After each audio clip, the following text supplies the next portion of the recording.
That beats Joe Vazquez with the rent hike the Niners are now facing and the team's fiery response.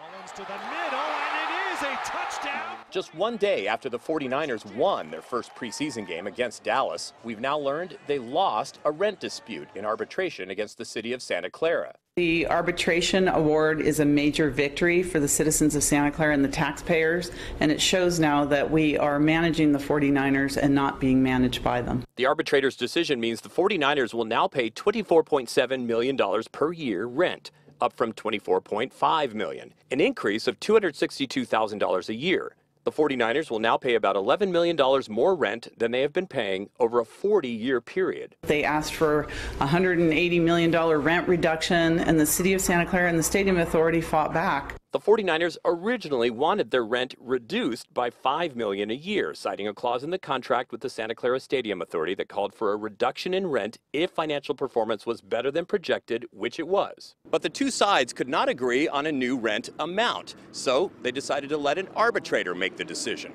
And the arbitrator decided instead to raise the rent. In a statement, spokesman Rahul Chandhok accuses the mayor of exaggerating the significance of the decision. Quote, "It's exactly this deceptive approach, her lack of transparency and fuzzy math that make Mayor Gilmore difficult to trust. We accept the arbitrator's decision to increase our annual rent payment by 1%. It's deceitful of the mayor to say otherwise." Political grandstanding. Planning Commissioner Anthony Becker is running for mayor against Lisa Gilmore. He says voters have told him the mayor is going overboard in this and other disputes with the 49ers, including the fight over concerts that has resulted in major stars going elsewhere because the city wants them to finish early. They want them to pay their fair share.